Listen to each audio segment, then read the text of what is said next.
సమయం తీసుకొని ఈ పత్రికా సమావేశానికి వచ్చినందుకు.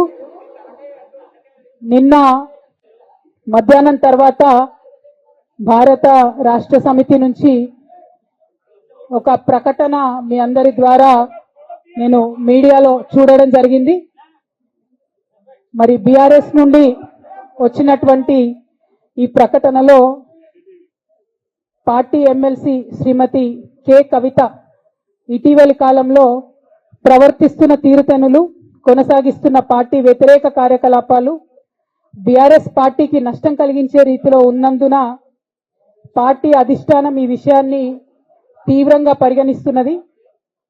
పార్టీ అధ్యక్షులు శ్రీ కె చంద్రశేఖరరావు గారు శ్రీమతి కె కవితను తక్షణం పార్టీ నుండి సస్పెండ్ చేస్తూ నిర్ణయం తీసుకున్నారని చెప్పి మరి నాకు ఒక ప్రకటన నిన్న టీవీల ద్వారా అందుకోవడం జరిగింది. మరి నేను పార్టీ నుండి వచ్చినటువంటి ఈ లేఖలో ప్రత్యేకంగా 2 అంశాల మీద మాట్లాడదలుచుకున్నాను. నేను అక్రమ కేసులు పెట్టి నా మీద తిహార్ జైల్లో 5.5 నెలల పాటు ఉండి బయటికి వచ్చిన తర్వాత నవంబర్ 23వ తారీఖు 2024 నుండి నేను ప్రజాక్షేత్రంలోకి వచ్చి అనేక కార్యక్రమాలు చేయడం జరిగింది. మరి నేను చేసినటువంటి పనులలో మొట్టమొదటిది ఒక బిడ్డ హాస్టల్లో చనిపోతే ఆమెను విజిట్ చేసి, అట్లానే గురుకులాల్లో జరుగుతున్నటువంటి అన్యాయాల మీద మొట్టమొదటి కార్యక్రమం తీసుకొని నేను మాట్లాడినా. ఆ తర్వాత బీసీలకు జరుగుతున్నటువంటి అన్యాయం, కాంగ్రెస్ పార్టీ మేనిఫెస్టోలో ఇచ్చినటువంటి 42% హామీ కోసము పెద్ద ఎత్తున నేను పనిచేయడం జరిగింది. అట్లానే మహిళలకు 2500 ఇవ్వాలని చెప్పి పోస్ట్ కార్డు ఉద్యమాన్ని నేను చేపట్టడం జరిగింది. పెద్దవాళ్లకు పెన్షన్లు పెంచాలని నేను ఉద్యమాలు చేయడం జరిగింది. తెలంగాణ తల్లి స్వరూపాన్ని మారిస్తే అట్లెట్లా మారుస్తారని రౌండ్ టేబుల్ సమావేశం పెట్టినాం. బనకచెర్లు అక్కడ కడుతున్నారంటే దాని మీద రౌండ్ టేబుల్ సమావేశం పెట్టినాం. ఓవరాల్గా తెలంగాణ ప్రాజెక్టులు, అందుబాటులో ఉన్నటువంటి నీళ్లు, వీటన్నిటి మీద కూడా రౌండ్ టేబుల్ పెట్టినాం. భద్రాచలం దగ్గర 5 గ్రామాలు ముంపు సమస్య ఉంది, ఎవరు పట్టించుకుంటలేరంటే వాళ్ళని పిలిపించుకొని రౌండ్ టేబుల్ సమావేశం పెట్టి ప్రభుత్వం మీద ఒత్తిడి తీసుకొచ్చే కార్యక్రమం చేసినాం. ముఖ్యమంత్రి గారి సొంత జిల్లా మహబూబ్ నగర్లో భూ నిర్వాసితులకు అన్యాయం జరుగుతుందంటే నారాయణపేట నియోజకవర్గం వెళ్ళి వాళ్ళకు మద్దతుగా మేము నిలబడి రావడం జరిగింది.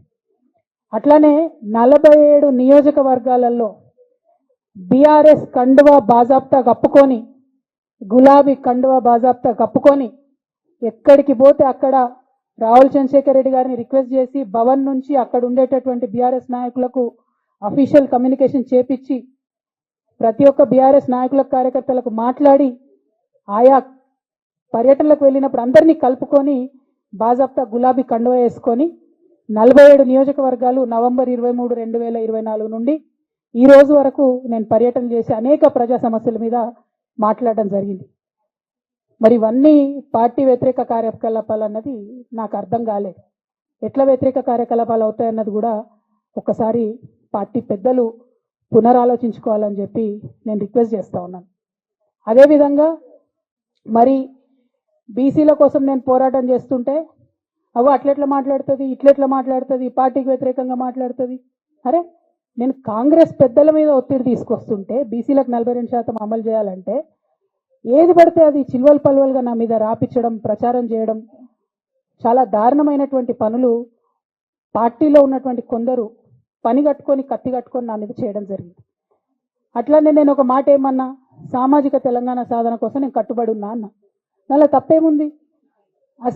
అసలు నాకు జన్మనిచ్చినటువంటి నా తండ్రి, ఈ ప్రాణాన్ని భిక్షగా ఇచ్చినటువంటి నా తండ్రి, ఆయన చిటికెన వేలు పట్టుకొని నేను ఓనమాలు నేర్చుకున్న ఉద్యమాలు ఎట్లా చేయాలని, ఆయన చిటికెల వేలు పట్టుకొని ప్రజలంటే ఏంది, ప్రజా సమస్యలు అంటే ఏంది, ఎందుకోసం దాని మీద గలమెత్తాలని చెప్పి నేను నేర్చుకున్నాను.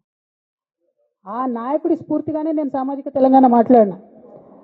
భారతదేశం మొత్తంలో ఇన్ని రాష్ట్రాల్లో ముఖ్యమంత్రులు అయితే 75 ఏళ్ళ స్వతంత్ర భారతదేశం, 79 ఏళ్ళు స్వతంత్ర భారతదేశంలో దళితులకి 3 ఎకరాల భూమి ఇస్తా అని చెప్పినటువంటి ఏకైక గొప్ప నాయకుడు కేసీఆర్ గారు. ఆయన దగ్గర నుంచే కదా నేను సామాజిక తెలంగాణ ఎజెండా నేర్చుకున్నది. బీసీలకు ఎవరు వృత్తి పనిదారులు ఉంటే వాళ్ళకి చేయూతనిస్తా అని చెప్పినటువంటి ఏకైక ముఖ్యమంత్రి కేసీఆర్ గారు. చెప్పినట్టుగా డబ్బులు ఇచ్చిండు కూడా. ప్రతి కులాన్ని కాపాడుకునే ప్రయత్నం చేసిండు. అది కాదా సామాజిక తెలంగాణ? నేను మే 1 నాడు లేబర్ డే రోజు మాట్లాడితే దాన్ని చిలువలు పలువలు చేసి సామాజిక తెలంగాణ పేరుతోని కవిత పార్టీ పెడుతుందని చెప్పి నేను నిన్న చెప్పిన 2 పేర్లు పని కట్టుకొని నా మీద దుష్ప్రచారం చేసిండ్రు. నేనేమైనా తప్పు మాట్లాడినా? బీఆర్ఎస్ పార్టీ వ్యతిరేకమా సామాజిక తెలంగాణ నినాదానికి? బీఆర్ఎస్ పార్టీకి సామాజిక తెలంగాణ అవసరం లేదా? భౌగోళిక తెలంగాణ వస్తే సరిపోతుందా? బంగారు తెలంగాణ కావాలని కేసీఆర్ గారు ఇచ్చిన నినాదమే కదా. బంగారు తెలంగాణ అంటే ఏంది? హరీష్ రావు ఇంట్లో బంగారం ఉంటే, సంతోష్ రావు ఇంట్లో బంగారం ఉంటే బంగారు తెలంగాణ అవుతుందా? కాదు కదా. ప్రతి ఒక్క సమాజం బాగుంటేనే బంగారు తెలంగాణ అవుతుంది. నేను అదే కదా మాట్లాడినా. దానికి ఇష్టం వచ్చినట్టు నా మీద స్టోరీ లేపిస్తే నేను భవన్లో పోయి కూర్చొని బాజాప్తా, ఎక్కడో కాదు, బయట ప్రెస్ మీట్ పెట్టలేదు, ఏ ప్రెస్ క్లబ్లో పెట్టలేదు, డైరెక్ట్గా తెలంగాణ భవన్ నా ఆఫీస్ అండి, నా పార్టీ భవన్లో పోయి కూర్చొని నేనేం చెప్పినా? నా మీద కుట్రలు జరుగుతున్నది, నా మీద విష ప్రచారం జరుగుతున్నది అని చెప్పిన. నేను రామన్నను బుజ్జగించి గడ్డం పట్టుకొని అడుగుతా ఉన్నా, అన్న నీ చెల్లెని, ఒక మహిళా ఎమ్మెల్సీని మన పార్టీ ఆఫీస్లో కూర్చొని నా మీద కుట్రలు జరుగుతున్నాయని నేనంటే మీరు వర్కింగ్ ప్రెసిడెంట్గా ఉన్నారన్నా, ఫోన్ చేయరా అన్న నాకు? ఏమైంది బేటా, ఎందుకు బాధపడుతున్నావు అని ఫోన్ చేయరా? ఇది ఎప్పుడు జరిగిన ఇన్సిడెంటు? లేక లీక్ కాకముందు, నేను నా కొడుకు గ్రాడ్యుయేషన్కి అమెరికా పోకముందు, అంతకుముందే. మరి మీరు వర్కింగ్ ప్రెసిడెంట్ కదన్నా, నేను పార్టీ ఎమ్మెల్సీని కదా. చెల్లెలు అన్న బంధుత్వాలు పక్కన పెడదాం ఒక్క నిమిషం. ప్రొఫెషనల్ సెటప్లో ఒక పొలిటికల్ పార్టీలో ఒక మహిళా ఎమ్మెల్సీ భవన్లో కూర్చొని నా మీద కుట్రలు జరుగుతున్నాయంటే మీరు మాట్లాడినరా అన్న? 103 రోజులు అయిపోయిందన్న ఇయ్యాలటికి, ఒక్క మాట మాట్లాడినరా?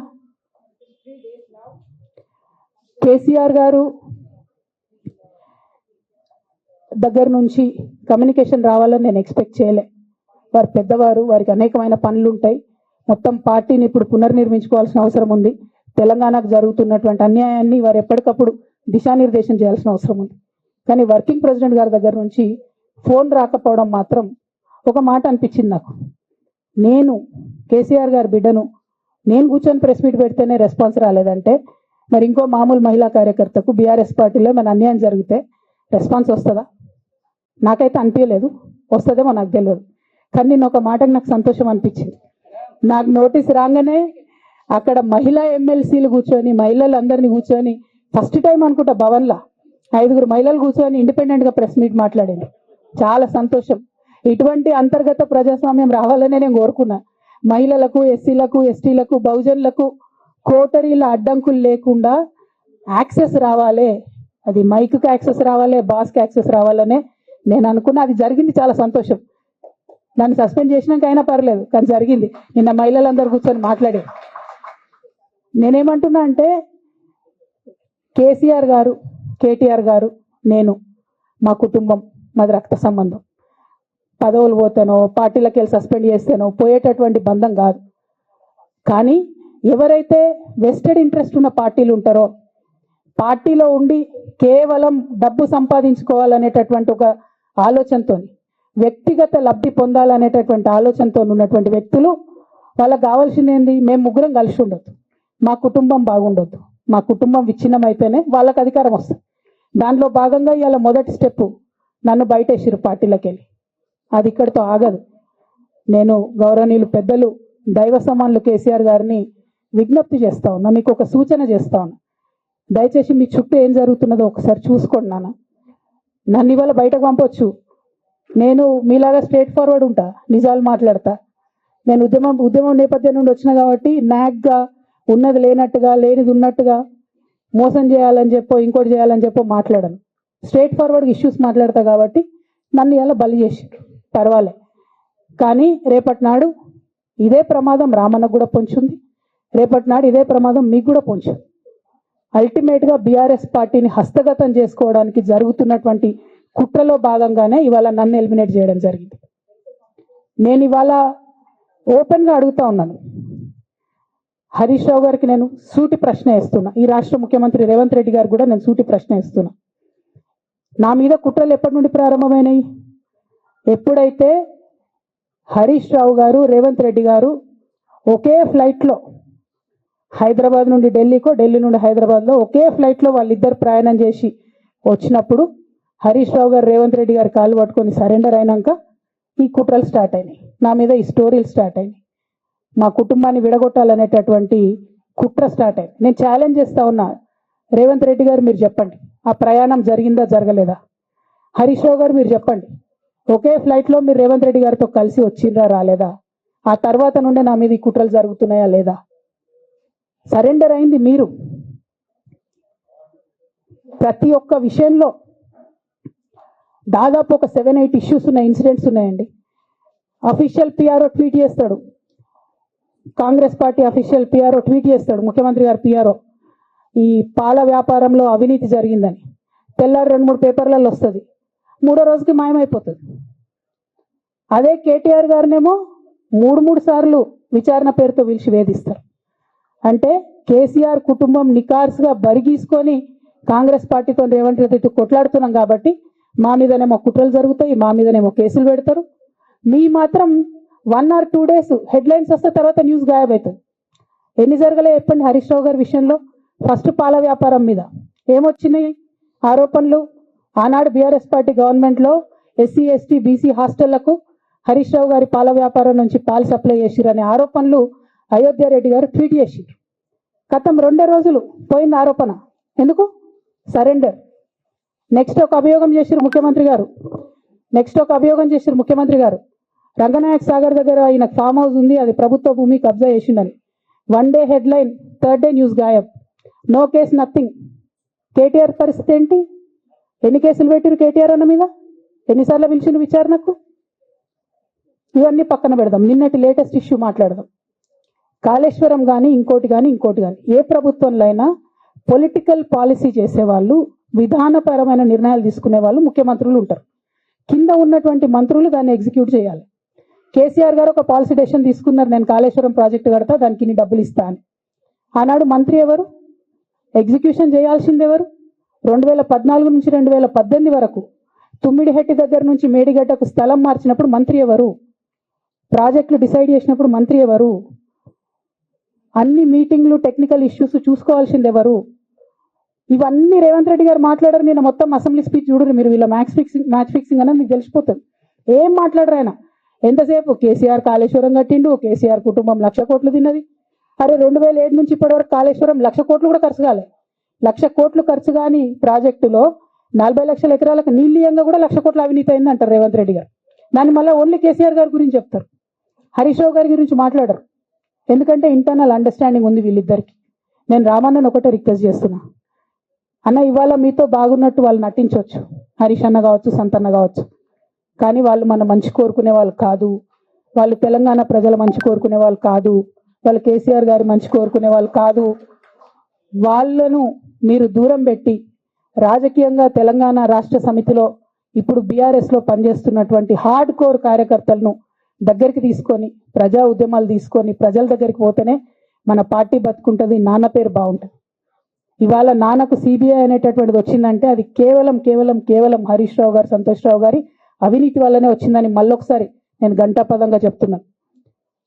ఇంకా గమ్మత్ ఏంటంటే ఇదే హరీష్ రావు గారు వాళ్ళ ఫాలోవర్స్ అంతా నిన్నటి నుంచి చెప్తున్నారు, హరీష్ అన్న చాలా కష్టపడ్డాడు, డే 1 నుంచి ఉన్నాడు అని.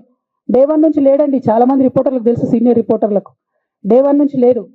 పెద్దసారు టీడీపీ నుంచి బయటకు వస్తుంటే మామయ్య మనకెందుకు, డిప్యూటీ సీఎం మనం ఎందుకు రాజీనామా చేయాలి, ఈ ఉద్యమం ఏమవుతుందో, ఈ పార్టీ ఏమవుతుందో, మనకు రిస్క్ ఎందుకని ఆనాడు ఈనాడు పేపర్లు వచ్చింది.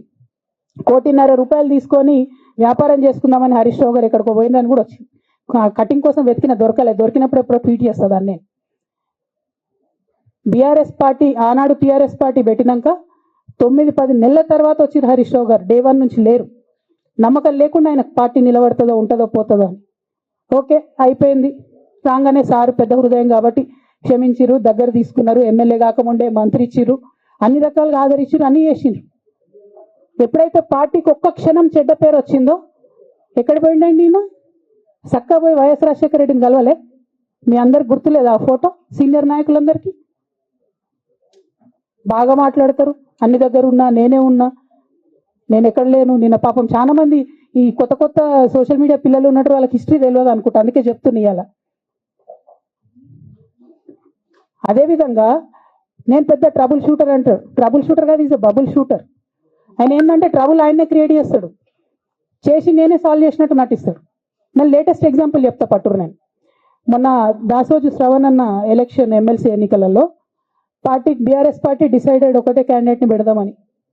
కానీ హరీష్ రావు గారు ఇంటర్నల్గా బీజేపీ వాళ్ళతో మాట్లాడుకొని ఏం చెప్తారంటే, మీ దగ్గర నుంచి ఒక క్యాండిడేట్ని ఇవ్వండి, నేను మామయ్యని కన్విన్స్ చేసి రెండో క్యాండిడేట్కి పెట్టిస్తా అంటే he wants to create a trouble. ఈ క్రైసిస్లో ఆల్రెడీ మన పార్టీలోకి వెళ్ళి 10 మంది ఎమ్మెల్యేలు వెళ్ళిపోయినాక, 38 మందిలో 10 మంది పోయినాక నువ్వు ఇంకో సెకండ్ క్యాండిడేట్ని పెడితే ఎంత కన్ఫ్యూజన్ అవుతుంది?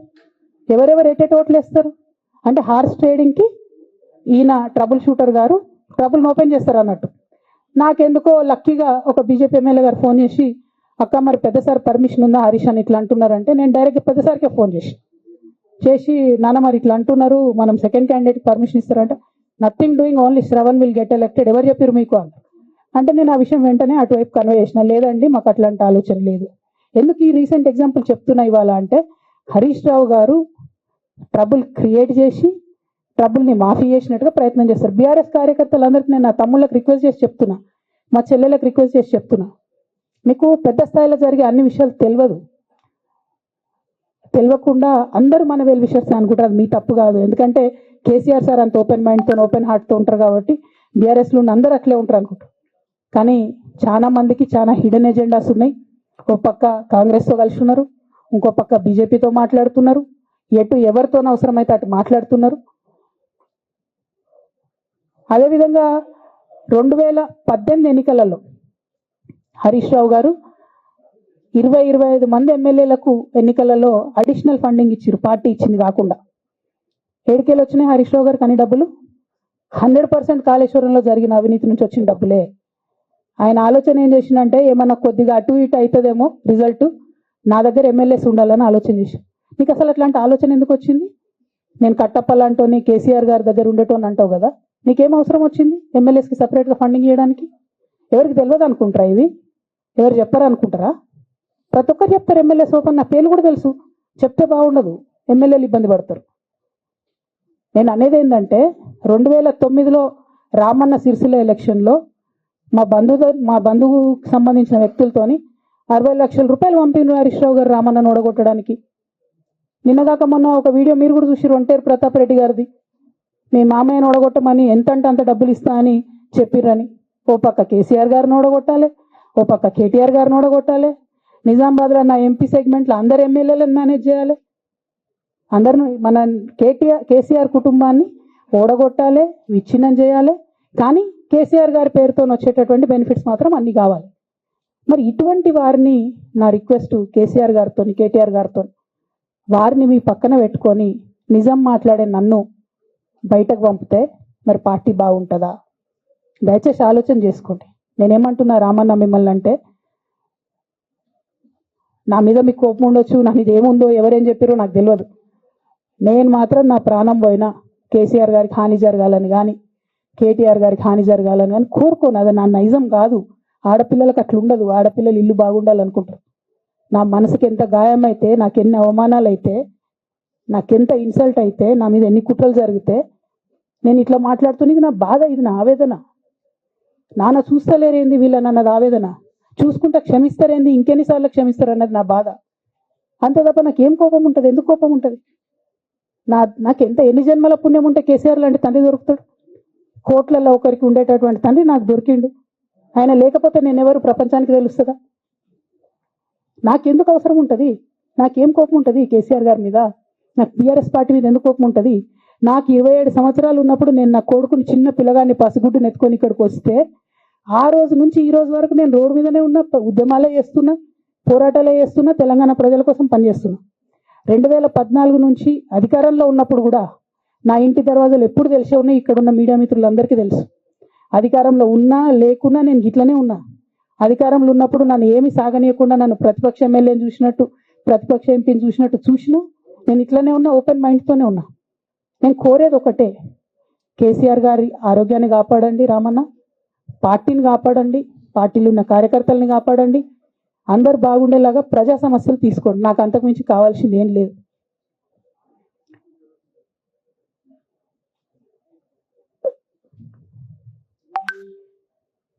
కానీ మొన్న అసెంబ్లీలో అర్ధరాత్రి దాకా పెట్టి రేవంత్ రెడ్డి గారు కేసీఆర్ గారిని తిడుతుంటే దయ్యాలు వేదాలు వాళ్ళు ఇస్తున్నట్టు అనిపించింది నాకైతే. దానికి ఈయన హీరోలాగా ఎదుర్కొన్నాడు, ఈయన 6 అడుగుల బుల్లెట్ అని పార్టీ అంతా ట్వీట్ చేస్తే, మరి 6 అడుగుల బుల్లెట్ ఎవరికి గాయం చేస్తుంది? ఎండ్ ఆఫ్ ద డే ఇవాళైతే నన్ను గాయపరిచింది, రేపు రామన్నను గాయపరుస్తారో కేసీఆర్ని గాయపరుస్తారో. జాగ్రత్తగా ఉండండి రామన్న, నేను చెప్పేది ఏం లేదు, జాగ్రత్తగా ఉండండి, కేర్ఫుల్గా ఉండండి. అట్ ద సేమ్ టైం ఈ హరీష్ రావు గారి కారణంగా గమ్మత్ ఏముంటుందంటే, ఒకసారి హంపికి పోతారు వీళ్ళందరూ, మీ అందరూ తెలుసు ఆ స్టోరీ. హంపికి పోయి పాటలు పాడుకుంటారు, మొత్తము చాలా మంది కలిసి కేసీఆర్ గారిని చాలా అవమానకరంగా మాట్లాడతారు, ఒక పార్టీని వెన్నుపోటు కొడదామని డిజైన్ చేశారు. ఇదంతా వీరికి తెలుసు, హరీష్ రావు గారికి తెలుసు. నేను ఆ రోజు సాక్ష్యం ఉన్న హరీష్ అన్న వచ్చి లిటరల్లీ రామన్న చేతులు పట్టుకొని, అరే మామయ్యకి ఎప్పుడా సింక్ ఆర్ సేల్, నేను మామయ్యతోనే ఉంటా అని చెప్పి అక్కడ మాట్లాడుకున్న వాళ్ళందరూ వెబసార్ దగ్గర అవుట్ చేసిండి. ఆ తర్వాత పర్యవసానంలో ఈటల రాజేంద్ర అన్న బయటికి వెళ్ళడం. ఈ మహానుభావుడు వల్ల జగ్గారెడ్డి దగ్గర నుంచి మొదలు పెడితే, చెరుకు శ్రీనివాసరెడ్డి ముత్యంరెడ్డి అన్న కొడుకు దగ్గర నుంచి మొదలు పెడితే, రఘునందన్ రావు గారు, మైనంపల్లి గారు, విజయశాంతి గారు, విజయరామారావు గారు, ఆయన పాత పెద్ద ఆయన ఉండే ఈటల రాజేందర్ గారు, వీళ్ళందరూ పార్టీలోకి వెళ్ళి పోయిండ్రు కదా, పోలేదా? ఇవన్నీ హరిషణ చేసినాయి కదా. ఆనాడు దుబ్బాక ఉప ఎన్నిక ఎందుకు ఓడిపోయినాం? దుబ్బాక ప్రజలకు ఇప్పటికి కూడా గుర్తుంటుంది. వాళ్ళందరూ ఒకటే మాట చెప్తారు, ఈయన సిద్దిపేటకు తప్ప రూపాయి రానియాడు దుబ్బాకకు, ఈయన వచ్చి ప్రచారం చేసిండు కాబట్టి మేము ఓటేయాలని ఓపెన్గా చెప్పారు ఆనాడు ఎన్నికలలో. దానికి ఏం రాపించుకుంటాడు ఈయన పేపర్లలో? ఒంటరి పోరాటం చేసి ఓడిన హరీష్ రావు. అసలు ఓడిపోయిందే మీ వల్ల కదా. మీరు మీడియా మేనేజ్మెంట్లో సూపర్, అలా డౌట్ ఏం లేదు. రామన్న యూట్యూబ్లు మేనేజ్ చేసి నా మెయిన్ స్ట్రీమ్ మీడియా మేనేజ్ చేస్తాడు, అంతే, అంతకుమించి వేరే ఏం లేదు. నేను రామన్నని రిక్వెస్ట్ చేస్తున్నా, మీరు కూడా ఆ స్కిల్ నేర్చుకోండి అన్న. అట్లనే ఈటల రాజేందర్ గారు ఉప ఎన్నిక దగ్గరుండి హరీష్ అన్న గెలిపిలేదా అండి ఈటల రాజేందర్ని? ఆనాడు పిసిసి అధ్యక్షుడిగా ఉండి రేవంత్ రెడ్డి గారు ఏమంటారు, కాంగ్రెస్ పార్టీ ఓడిపోతుంది ఇడా అని చెప్తారు. ఆయన ముందే డిక్లేర్ చేసిండు, ముందే చేతులు ఎత్తేసి హరీష్ అన్నాడు పోయి కూర్చొని మరి ఈటల రాజేందర్ అన్నని గెలిపించవచ్చు. ఈ బంధం రేవంత్ రెడ్డి గారిది హరీష్ రావు గారు అప్పటి నుంచి కొనసాగుతుంది, కొత్త బంధం ఏం కాదు ఇది. నేను కేసీఆర్ గారిని పెద్దల్ని రిక్వెస్ట్ చేసేది ఒకటే, ఈయన చేస్తున్న నక్క జిత్తుల్ని దయచేసి గమనించండి. ఇలా నేను బయట పోతా కావచ్చు, నాది ఏముంది, ఉద్యమంలోకి వెళ్ళి వచ్చినా వాళ్ళ ఉద్యమంలోకే పోతా, నాకు భయం ఏముంటుంది, నాకు ఎన్నడూ పదవుల మీద ఆశ లేదు.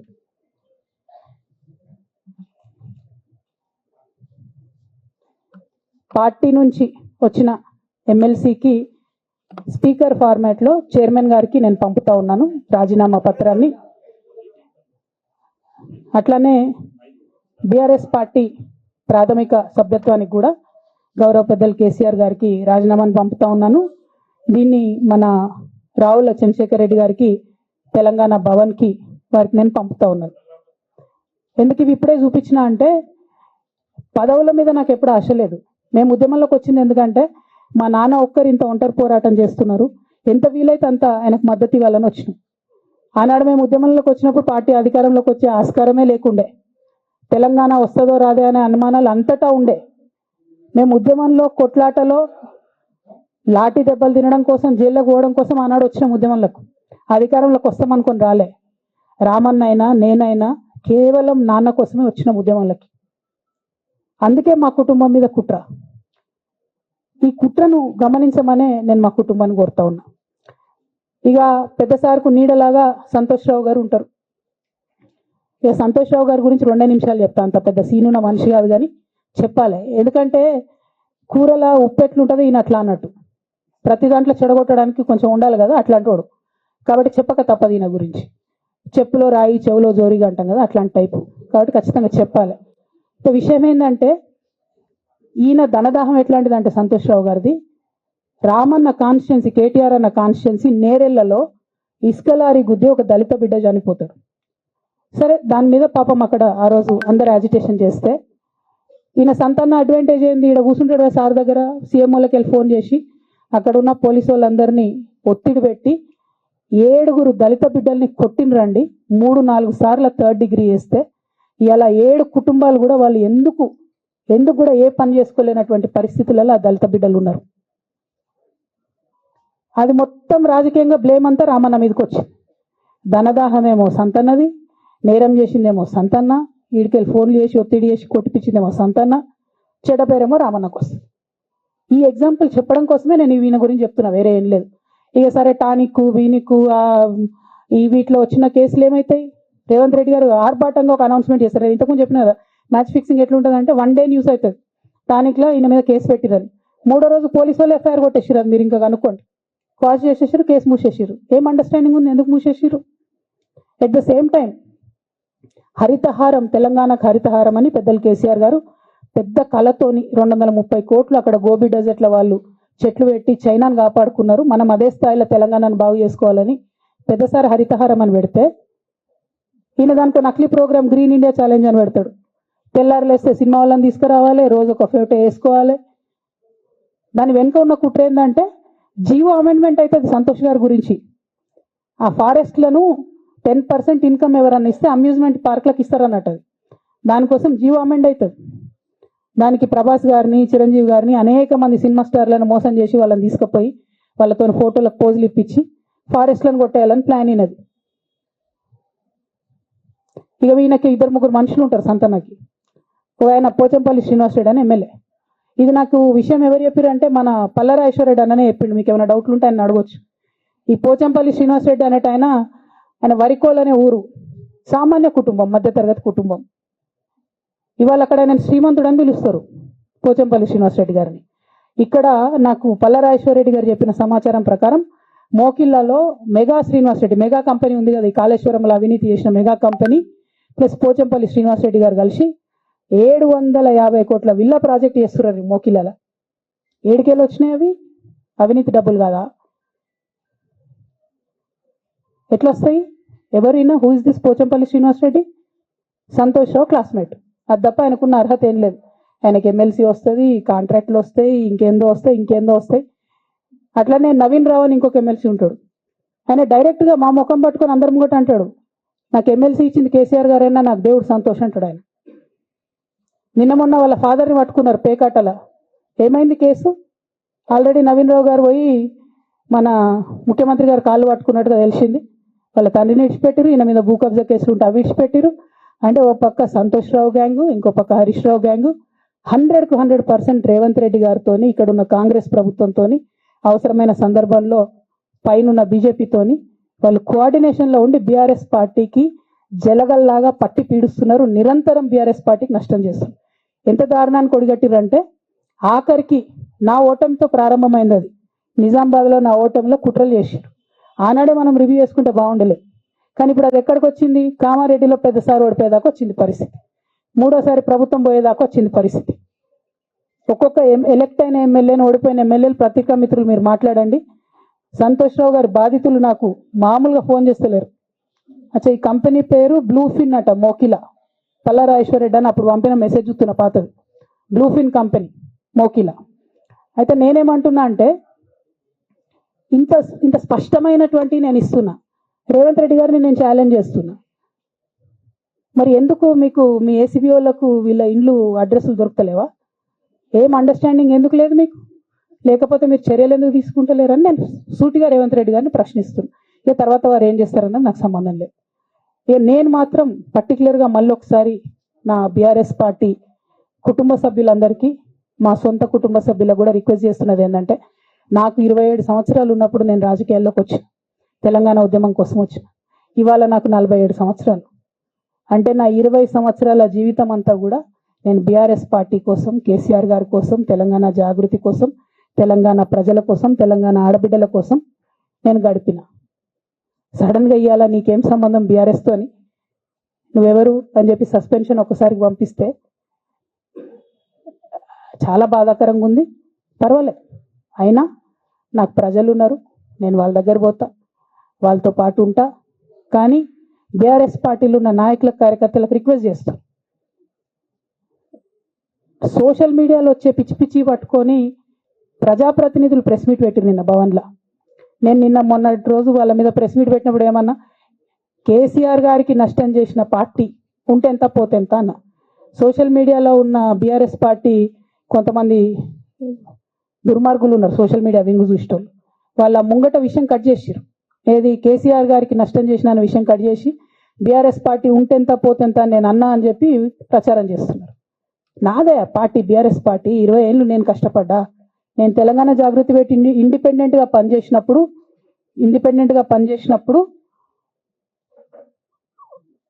ఓటేయమని ఎవరికి చెప్పినా నేను బీఆర్ఎస్ పార్టీకి ఓటేయమని చెప్పినా నా జీవితంలో ఇంతవరకు నేను ఇంకో పార్టీకి ఓటేయమని చెప్పలే, ఇంకో పార్టీకి ఓటేయలే.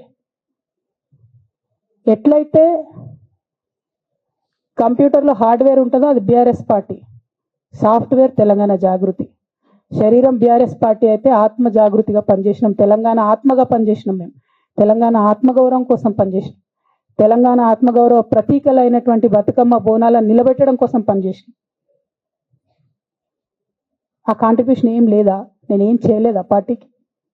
నిజామాబాద్లో చికెన్ గున్యా వచ్చి బాధపడుతుంటే గల్లీ గల్లీ గల్లీ తిరిగి 2018లో ఒక్కొక్క ఎమ్మెల్యేకు ఎంత తిరిగినా అన్నది అక్కడ నిజామాబాద్ ప్రజలకు తెలుసు. ఏం కాంట్రిబ్యూషన్ లేదన్నది, ఓన్లీ హరీష్ అన్నది సంతనదే ఉన్నదా కాంట్రిబ్యూషన్?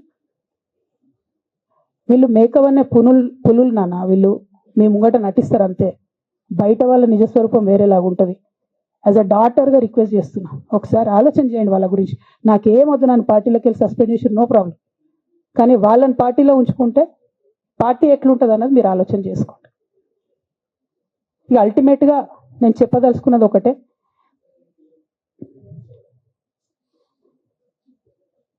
కలికాలం కాబట్టి అబద్ధాలు చెప్పేటోళ్ళది మోసం చేసేటోళ్ళది నడుస్తుంది, టెంపరీగా వాళ్ళది నడుస్తున్నది. వాళ్ళది నడిచింది, విజయం సాధించారు కాబట్టి ఇవాళ సస్పెన్షన్ నాకు వచ్చింది. బట్ నేను ఇదివరకు చెప్పినా మళ్ళీ చెప్తున్నా, నేను కర్మ సిద్ధాంతాన్ని నమ్ముతా.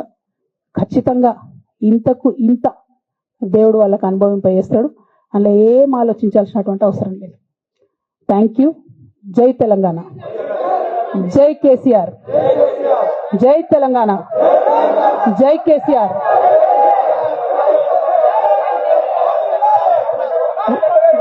One by one.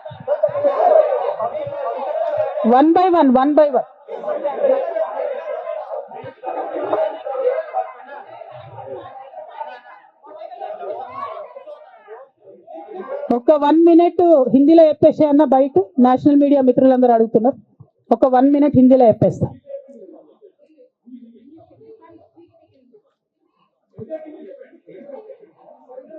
आज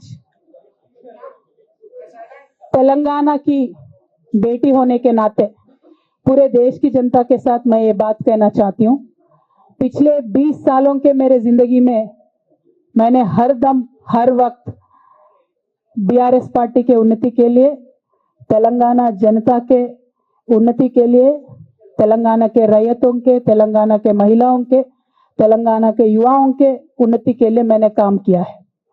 और इस पूरे 20 साल के जिंदगी में मैंने अपने लिए कभी कुछ नहीं मांगा है, लेकिन तेलंगाना की जनता ने, बीआरएस पार्टी ने मुझे बहुत प्यार दिया है. मेरे पिताजी ने मुझे सांसद बना के दिल्ली भेजा है, मुझे एमएलसी का मौका भी पार्टी ने दिया है, जिसके लिए मैं पार्टी का, मेरे पिताजी का, बीआरएस पार्टी का, पूरे परिवार का, तेलंगाना के आवाम का भी बहुत ही ज्यादा मैं आभारी हूं. लेकिन जो भी मुझे रिस्पॉन्सिबिलिटी दिया गया था, मैंने पूरे शिद्दत के साथ काम किया है.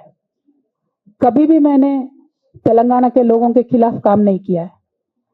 लेकिन आज चंद लोग बीआरएस पार्टी में, हमारे आसपास पिताजी के इर्द गिर्द थोड़े लोग, जिनके जो वेस्टेड इंटरेस्ट है, जिनको अपनी ही फायदा की जो सोच है, ऐसे लोग बीआरएस पार्टी में उनका लीड रोल हो गया है. और उनके वजह से उन्होंने मेरे पिताजी के ऊपर, मैं ऐसा मानती हूँ, दबाव बना के मुझे पार्टी से निकालने का काम किया है. लेकिन अल्टीमेटली मैं ये मान के चलती हूँ कि मैं तेलंगाना की बेटी हूँ. मैं जब तेलंगाना में आके तेलंगाना के आंदोलन में शामिल हो गई, मैं रास्ते पे चली, मैंने लाठी खाई, मैं जेल भी गई. हर तरीके का जो भी कोशिश हो सकता है तेलंगाना के अलग रियासत हासिल करने के लिए, मैं वो तमाम कोशिशों में शामिल थी. मैं तो आंदोलन से आई हूँ, इन्होंने अभी मुझे पार्टी से, सियासत से निकालने का काम किया है, तो मैं फिर आंदोलन में चली जाऊंगी. लेकिन मैं बीआरएस पार्टी से, हमारे पिताजी से यही रिक्वेस्ट करना चाहती हूँ कि आपके इर्द गिर्द जो लोग जमा हुए हैं, उनकी नीयत के बारे में आप सोचिए. क्या वो पार्टी के लिए काम आएंगे? आप इसके ऊपर गौर कीजिए. हमारे परिवार को तोड़ने का काम उन्होंने आज किया है. बीआरएस पार्टी के परिवार को तोड़ने का काम आज उन्होंने किया है। और ये किसके फायदे के लिए उन्होंने किया है? तेलंगाना के आवाम के फायदा के लिए उन्होंने नहीं किया है, उनके खुद के फायदा के लिए किया है। तो मैं मेरे पिताजी से, बीआरएस पार्टी से यही रिक्वेस्ट करना चाहूंगी कि ऐसे लोगों को पहचानिए, उनकी असली रूप आप पहचानिए और उनके ऊपर जो भी एक्शन हो सकता है वो लीजिए। और मैं तेलंगाना चीफ मिनिस्टर रेवंत रेड्डी जी से भी डिमांड करती हूं कि आपने जो बीआरएस के परिवार को तोड़ने का आज काम किया है, हमारे बीआरएस में जो धोखेबाज लोग हैं उनसे मिलके आपने जो बीआरएस के परिवार को तोड़ने का कोशिश किया है, तेलंगाना की आवाम आपको इसका जवाब जरूर देगी। Thank you. जय तेलंगाना। ओकर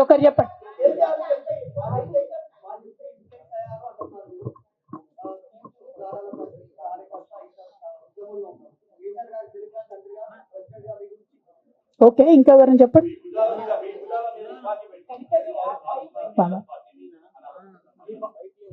ఏమా నా భుజాల మీద తుపాకి పెట్టి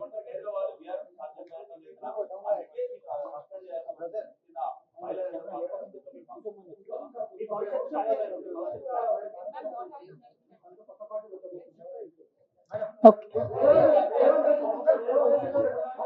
I got your question. Rahul ji.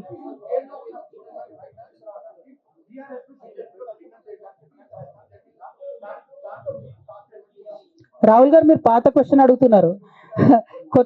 కొత్త ఇష్యూ ఏంది అని అంటే బీఆర్ఎస్ పార్టీలో సస్పెన్షన్ లో ఖచ్చితంగా కేసీఆర్ గారి మీద ఒత్తిడి తీసుకొచ్చే ఈ సస్పెన్షన్ చేశారని నేను నమ్ముతా ఉన్నాను.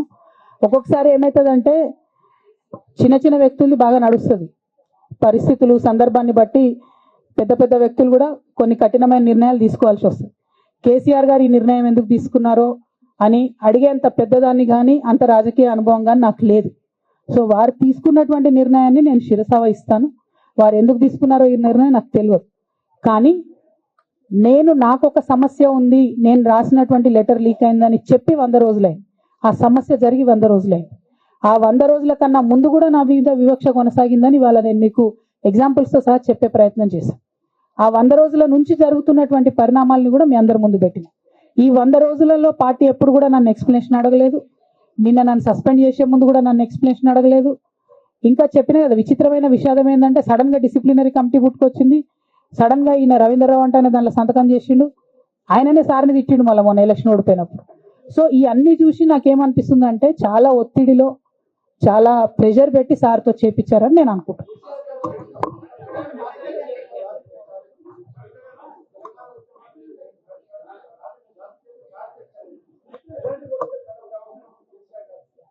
Right, I got your question, man. I got your question.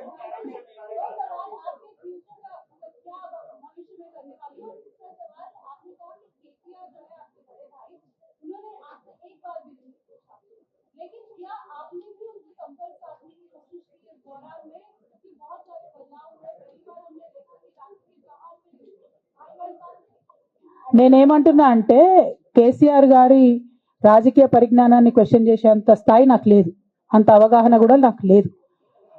కాకపోతే పెద్ద నాయకులు అనేక సందర్భాల్లో ఒత్తిడికి గురైనటువంటి విషయాలు చరిత్రలో మనం చూసినాం. ఇవాళ అదే జరిగిందని నేను భావిస్తున్నా. 1. 2, నేను ఈ లేఖ అనేటటువంటిది రిలీజ్ అయిన తర్వాత ఎప్పుడు కేసీఆర్ గారికి కొంచెం ఇబ్బంది జరిగినా, అది కాళేశ్వరం కమిషన్కి వారి పిలుపుకొచ్చినా, 2 సార్లు వారు యశోద హాస్పిటల్కి వచ్చినా, నా చిన్న కొడుకు అమెరికాకు తీసుకెళ్లే సందర్భమైనా నేనే వారి దగ్గర పోయినా. నాకేం బేషణం ఉంటుంది, ఆయన మా నాన్న కదా. నేను పోయిన తర్వాత ఈ దుష్ట చతుష్టయం ఏదైతే ఉన్నదో, ఈ 2 గ్యాంగులు ఏవైతే ఉన్నాయో అక్కడ జరగనిది జరిగినట్టుగా మీడియాలలో విచిత్రమైన వార్తలు రాపించారు. ఎంత ఘోరం అంటే నేను నా కొడుకుని తీసుకపోతే నన్ను గన్మెన్లు రాలేదట. జరుగుతుంది అని ఎక్కడన్నట్లు ఇటువంటి అన్ని మెయిన్ స్ట్రీమ్ పత్రికలు రాస్తాయి. మరి విచిత్రం నాకు అర్థం కాదు. మెయిన్ స్ట్రీమ్ పత్రికలు అనేటటువంటి ఇట్లాంటి వార్తలు మరి ఆడ ఎవరు లేని కూడా లేరు. ఎవరు చెప్పిరు, ఎందుకు రాపిచ్చిరు? సో నేనేమంటున్నా అంటే నేను ఎప్పుడు నాన్న దగ్గరికి వెళ్ళడానికి చూసినా కూడా మా మధ్య స్పర్ధ పెంచడానికి అనేకమైన వార్తలు రాపిచ్చి అనేకమైన కుట్రలు ఈ గత 103 రోజులుగా కొనసాగుతూనే ఉన్నాయి నా మీద. కానీ అంతకుముందు కూడా జరిగినాయనేదే నేను చెప్తున్నా. అందులో భాగంగానే రాఖీ రోజు కూడా ఒక 24 గంటల ముందే నేను అన్నకు కూడా మెసేజ్ పంపిన. అన్న రేపు రాఖీ ఉంది, నేను వచ్చి కడతాను, మీడియా లేకుండా వచ్చి కడతాననే మెసేజ్ పంపిన. బట్ అన్న బిజీగా ఉండే ఎక్కడికో వెళ్ళిండ్రు, నేను అర్థం చేసుకున్నాను, అందుకే వెళ్ళి రాఖీ కట్టలేకపోయినాను. సో నేను నా వైపు నుంచి ఎక్కడ కూడా కమ్యూనికేషన్ చేయడానికి ప్రయత్నంలో లోపం జరగలేదు, అటువైపు నుండి కమ్యూనికేషన్ రాలేదు. నేను చెప్పాలనుకున్నవి నేను ఎత్తుకున్న ప్రజా సమస్యలు ఈ 103 రోజులలో మీ ముందున్నాయి, అవి చేస్తూనే ఉన్నా. ఇక భవిష్యత్తుకు సంబంధించినటువంటి విషయం నేనేం ఆలోచించలేదు. ఎందుకోసం అంటే నిన్న నోటీస్ రావడం అనేటటువంటిది డెఫినెట్గా నేను కొంచెం బాగా బాధపడ్డా. నాకెందుకు నోటీస్ వస్తుంది, మరి నా లేఖ లీక్ అయింది, లీక్ చేసింది ఎవరు అంటే చేసినటువంటి వ్యక్తుల మీద ఎందుకు విచారణ జరగలేదు అనేటటువంటిది ఖచ్చితంగా పార్టీ అంతర్గతంగా ఆలోచన చేసుకోవాలి. అంటే నన్ను ఏం మాట్లాడకుండా నన్ను డైరెక్ట్గా ఉరిదిస్తారు. నేను ఎవరి మీద అయితే కంప్లైంట్ చేసినో కనీసం వాళ్ళను అడిగినరా, అడగలేదా, చర్యలు తీసుకున్నారా, తీసుకోలేదా, ఏమీ చెప్పకపోతే, ఆ మాత్రం అంతర్గత ప్రజాస్వామ్యం లేకపోతే బయట ప్రజలకు మనం ఏం చెప్తాం అన్నది నా ప్రశ్న.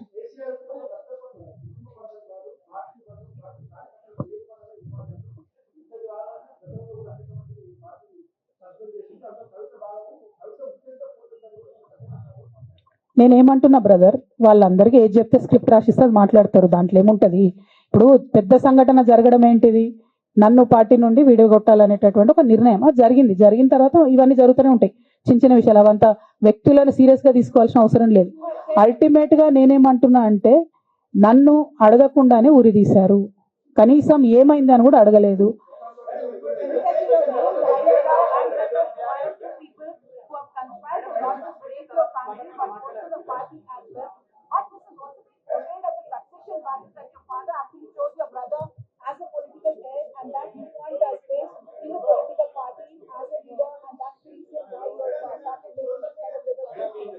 మేడం లోగో తీసాను మేడం. నేనేమంటున్నా అంటే నేనేమంటున్నా అంటే ఇప్పుడు నేను మాట్లాడే ప్రెస్ మీట్ చూస్తున్నటువంటి రాజకీయ నాయకులకు కావచ్చు, బీఆర్ఎస్ పార్టీకి సంబంధం లేని వ్యక్తులకు కావచ్చు, వాళ్ళకి ఇది ఒక ఎంటర్టైన్మెంట్, ఇది ఒక వార్త. కానీ నాకు నా లైఫ్, మా బీఆర్ఎస్ పార్టీ కార్యకర్తలకు వాళ్ళ లైఫ్. సో నేను చాలా తీవ్రమైనటువంటి బాధలో గంభీరంగా ఉండి మాట్లాడేటటువంటి ప్రయత్నం చేస్తున్నాను. నేనేమంటున్నా అంటే కుటుంబంలో జరిగినటువంటి అనేక అంశాలను నేను చెప్పను కూడా, ఎందుకంటే అది ప్రజలకు అనవసరం. అది నేను ఆ బాధను పంచుకుంటే మీరు తట్టుకోలేరు కూడా. నేను చాలా గట్టిదాన్ని, మొండిదాన్ని, దయ్యాన్ని కాబట్టి తట్టుకొని నిలబడ్డా. కానీ నా ప్లేస్లో వేరే వాళ్ళు ఉంటే తట్టుకోలేరు. సో కుటుంబంలో ఇంటర్నల్ విషయాలు నేను మాట్లాడతలేను, ఓన్లీ పొలిటికల్ ఇష్యూసే నేను మాట్లాడుతున్నా. పొలిటికల్గా నన్ను సైడ్ లైన్ చేసి, నన్ను సస్పెండ్ చేసి, పార్టీకి అనుక్షణం నష్టం చేస్తున్న ఆ ఇద్దరు వ్యక్తులను, వారి గుంపును, వారి ముఠాను పార్టీ ఎట్లా మోస్తుంది అనేటటువంటిది నా ప్రశ్న. సరే, నిన్న మొన్న ఆ గుంపుకు సంబంధించిన వ్యక్తులు అన్ని చోట్ల నా ఫ్లెక్సీలు చింపేసి నాకు దిష్టిబొమ్మలు, శవయాత్రలు ఎందెందో వేసిరట. ఈ ఉత్సాహం కేసీఆర్ గారి మీద సిబిఐ ఎంక్వైరీ చేస్తా అని రేవంత్ రెడ్డి గారు అన్నప్పుడు ఎక్కడ చచ్చిపోయింది ఆ ఉత్సాహం అని నేను అడుగుతా ఉన్నా. ఎందుకు చేయలే రేవంత్ రెడ్డి గారి దానాలు, దిష్టిబొమ్మలు ఎందుకు చేయలే? ఏం అండర్స్టాండింగ్ ఉంది మీకు? నా ప్రశ్న సింపుల్. నన్ను వ్యక్తిగతంగా ఏదో చేస్తారన్నది కాదు, నాకు నష్టం జరిగేదే లేదు. ఎందుకంటే ప్రజలు చూస్తున్నారు, ప్రజలు గమనిస్తున్నారు. తెలంగాణ ఆడబిడ్డలు తమ ఇంటి ఆడబిడ్డలుగా ఆదరించారు నన్ను. ఒక్కొక్కరు అడిగితే అర్థమవుతలే, ఏం అర్థమవుతలే.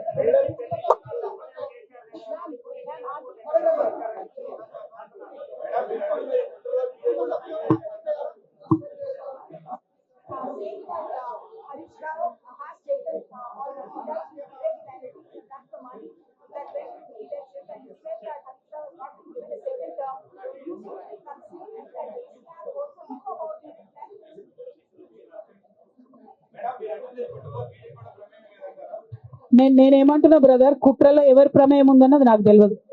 నన్ను సస్పెండ్ చేసిండ్రు. బీఆర్ఎస్ పార్టీకి, తెలంగాణ ఉద్యమానికి, తెలంగాణ ప్రజలకు 20 సంవత్సరాలు నా జీవితంలో కష్టపడ్డా కాబట్టి ఒక అపీల్ చేస్తున్నా నేను ప్రెసిడెంట్ కేసీఆర్ గారికి, వర్కింగ్ ప్రెసిడెంట్ కేటీఆర్ గారికి. మన కుటుంబాన్ని విచ్ఛిన్నం చేసి పార్టీని హస్తగతం చేసుకోవాలనే కుట్ర జరుగుతుంది, దాన్ని తిప్పికొట్టండి. అవినీతి తిమంగళాలని బీఆర్ఎస్ పార్టీలకు వెళ్ళి తీసి బయటపడేయండి. అల్టిమేట్ గా ప్రజలకు సేవ చేసే దాంట్లో మనం ముందుకెళ్లాలనేది నా ఆలోచన.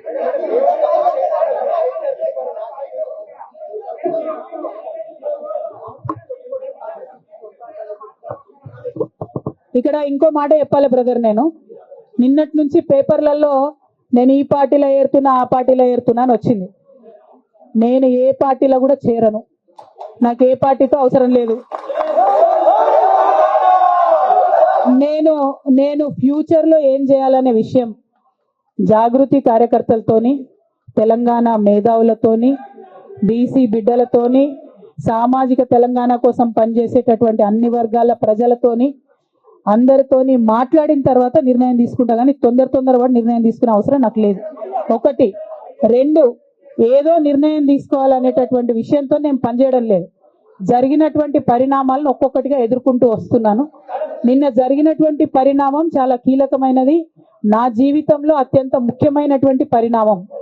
కాబట్టి చాలా ఆలోచించి ఆచితూచి అల్టిమేట్ గా తెలంగాణ ప్రజలకు లాభం జరిగేటటువంటి నిర్ణయం తీసుకుంటా తప్పితే నా కోసం నిర్ణయం తీసుకోవాల్సిన అవసరం లేదు.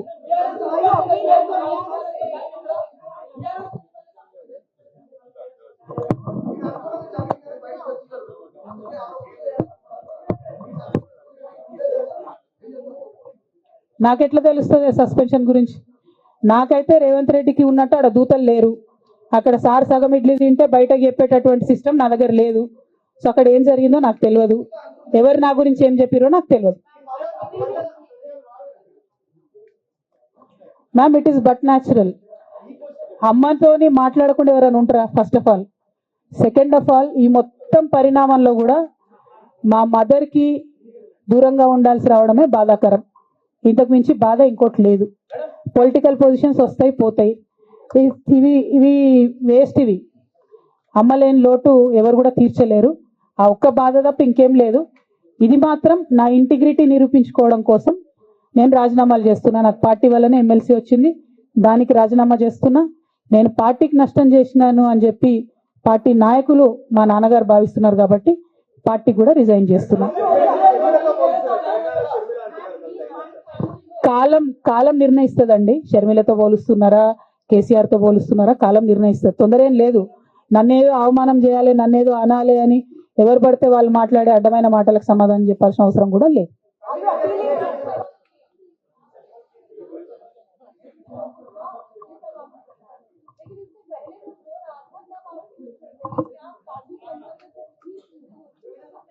మేడం, అంతకుముందు జరిగినటువంటి ప్రతి ఒక్క విషయం కూడా నేను ఇంటర్నల్ గా చెప్తూనే వస్తున్నా. ये हमारी जो लेटर लीक होने से पहले भी जो पार्टी में मेरे खिलाफ एक्टिविटी चल रहे थे, जैसे पार्टी का हमारा चैनल है टी न्यूज चैनल, बहुत महीनों से मेरा नहीं दिखा था मैडम टी न्यूज में, क्योंकि वो संतोष राव चलाते, मेरा न्यूज नहीं आता टी न्यूज में. अभी नमस्ते तेलंगाना में बंद करे, वो अलग बात. बहुत रिसेंटली उनका बहुत देर के बाद बंद करे. टी न्यूज में कब का बंद कर दिया? ये सारे चीजें भी मैं बताई पार्टी में, लेकिन जब तक मेरा लेटर पब्लिक नहीं हुआ तब तक मैंने पब्लिकली अपने कभी भी दिक्कत मैंने किसी को नहीं बताया. जब लेटर उन्होंने खुद पब्लिक किया तो मुझे मजबूर होकर आज बात करना पड़ रहा है. ఏమా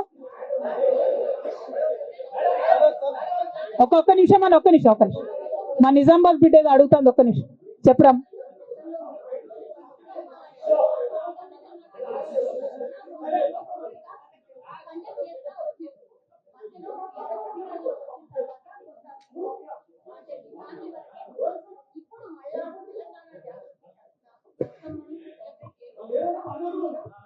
ఏ మనోడా మందోడారా భయ్, ఆగు మెల్లగా. వాళ్ళని ప్రెస్ వాళ్ళని ఇబ్బంది పెట్టకండి, జాగృతి కరక. నువ్వు భలే జ్యోతిషం చెప్తావు బ్రదర్. ఒకటి. రెండు, బతుకమ్మ ఖచ్చితంగా సెలబ్రేట్ చేయాలనుకున్నా. యాజ్ ఆన్ టుడే మాత్రం విపరీతమైన బాధ అవుతుంది, ఏం చేయబుద్ధి అయితే లేదు. 2 రోజులు అయితే బ్రేక్ తీసుకుంటా, ఆ తర్వాత ఆలోచించుకొని నా కార్యాచరణ ప్రకటిస్తాను.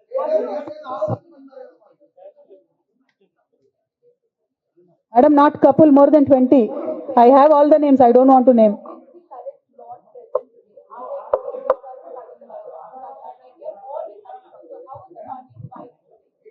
I don't have that, madam. I have a lot of information, but I don't believe it is the right time to expose all that. There is a lot many more interactions that we will have in future. If necessary, I'll certainly let that information out. Today, my simple appeal to Honorable President of our party is, as you have taken action on me without even asking me for an explanation. Kindly take action on the rest of the people as well. That is my simple allegation.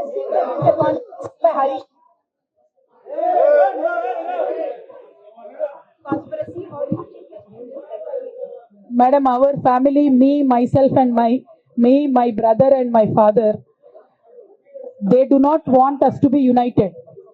And unfortunately, I believe they are filling my brother's ears and my father's ears. And I believe that they have succumbed to that malign campaign that has happened against me. And I hope they will soon realize that I am not the one who is hurting the party. Jai Telangana! Jai KCR!